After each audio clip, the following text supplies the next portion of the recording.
Assalamualaikum warahmatullahi wabarakatuh. Saya Bagar Restu Permana ingin mempresentasikan penerapan dan penggunaan algoritma. Alhamdulillah, puji syukur penulis haturkan kehadirat Allah Subhanahu wa taala atas rahmatnya lah penulis dapat menyelesaikan makalah ini tepat pada waktunya.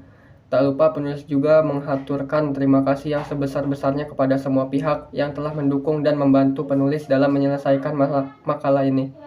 Dalam makalah yang berjudul Algoritma dan Pemrograman ini akan dibahas mengenai pengertian algoritma dan pemrograman, sejarah algoritma itu sendiri. Kemudian dasar-dasar pemrograman yang menjelaskan tentang variabel, tipe data, dan operator yang terdapat dalam bahasa pemrograman. Selain itu, untuk mempermudah pemahaman juga sebagai bahan latihan, penulis juga menyertakan contoh program yang dapat dipraktekkan oleh pembaca. Bab 1 pendahuluan. Latar belakang dalam era digital ini, penggunaan algoritma telah menjadi bagian tak terpisahkan dan berbagai aspek kehidupan. Algoritma sebagai urutan langkah-langkah logis untuk menyelesaikan masalah atau menjalankan suatu tugas, telah mendukung perkembangan teknologi dan membuka pintu menuju solusi efisien dalam berbagai bidang. Penerapan algoritma tidak hanya terbatas pada dunia komputer dan teknologi informasi, tetapi juga menambah ke sektor-sektor lain seperti ekonomi, ilmu pengetahuan, kesehatan, dan sebagainya. Rumusan masalah. Apa pengertian algoritma? Kedua, apa manfaat dari penggunaan algoritma? Ketiga, apa saja jenis-jenis algoritma? Dan keempat, apa saja contoh penerapan atau penggunaan algoritma? Maksud dan tujuan makalah ini bertujuan untuk menyelidiki dan menganalisis peran serta dampak penerapan atau penggunaan algoritma dalam berbagai aspek kehidupan. Bab 2 pembahasan.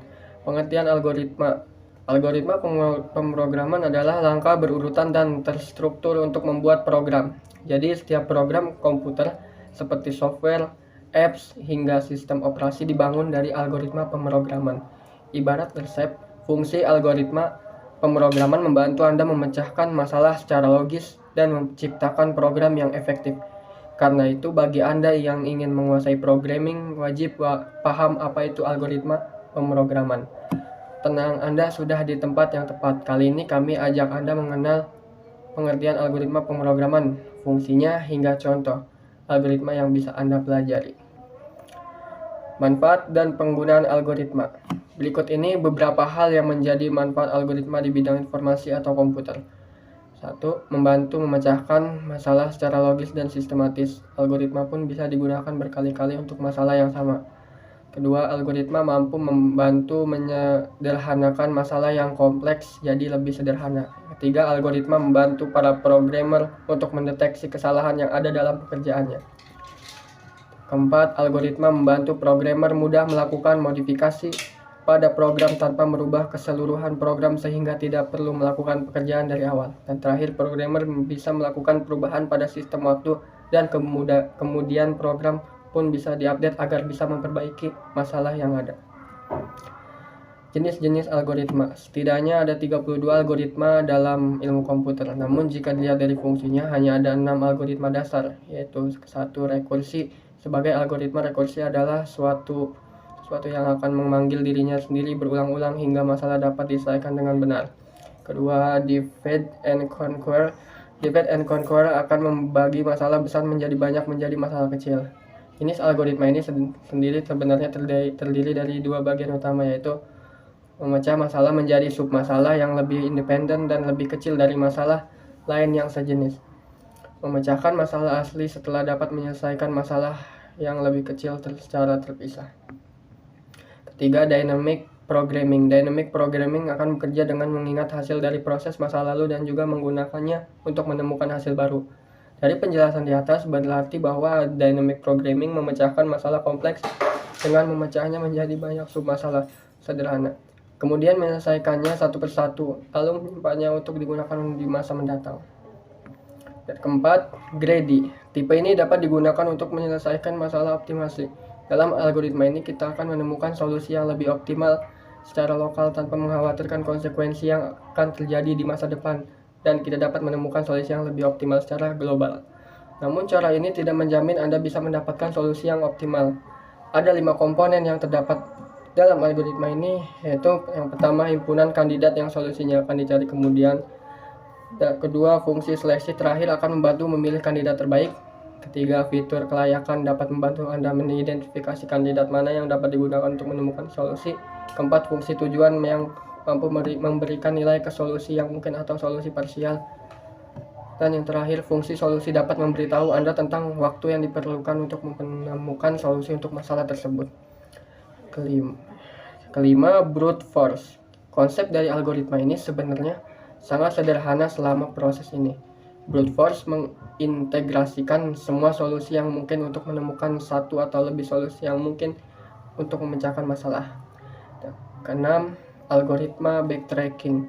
Backtracking adalah teknik yang dapat memecahkan masalah yang berbeda secara rekursi dan mencoba mereka untuk menemukan solusi dengan memecahkan suatu bagian dari masalah pada waktu yang sama.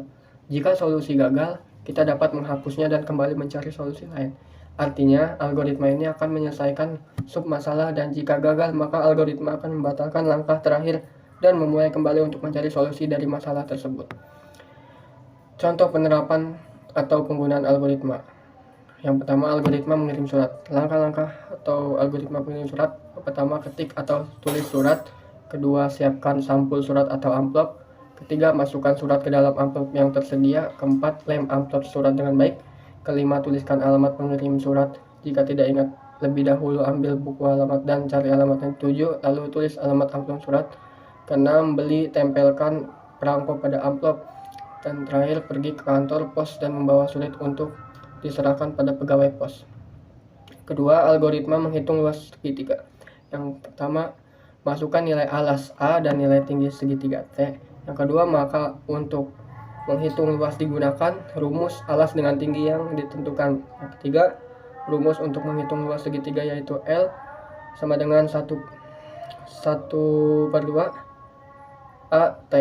Yang keempat, nilai luas akan dicetak sebagai output ke perangkat output. Yang ketiga, algoritma luas persegi panjang. Langkah yang pertama, inputkan panjang. Yang kedua, inputkan lebar. Yang ketiga, rumus untuk menghitung L yaitu L sama dengan P bintang L. Yang keempat, nilai L akan dicetak sebagai output ke perangkat output. Terus, algoritma keliling lingkaran. Yang pertama, menetapkan nilai PHI sama dengan 3.14. Yang kedua, menghitung jari-jari lingkaran. Ketiga, rumus untuk menghitung keliling lingkaran yaitu K sama dengan 2 bintang PHI bintang R. Yang keempat, nilai K akan dicetak sebagai output ke perangkat output. Kesimpulannya, algoritma memiliki dampak besar dalam kehidupan sehari-hari dengan menyediakan solusi efisien dan otomatisasi dalam berbagai konteks. Dari kemudahan pengolahan informasi seperti mesin pencari dan media sosial, hingga penggunaan dalam transportasi keuangan, kesehatan, dan pertanian, algoritma mendukung pengambilan keputusan yang cepat dan optimal. Penggunaan algoritma juga terlihat dalam personalisasi pengalaman pengguna, keamanan transaksi online, serta manajemen waktu dan tugas. Dengan demikian, algoritma tidak hanya mengubah cara kita berinteraksi dengan teknologi, tapi juga meningkatkan efisiensi, kenyamanan, dan keamanan dalam berbagai aspek kehidupan sehari-hari. Terima kasih dari saya. Assalamualaikum warahmatullahi wabarakatuh.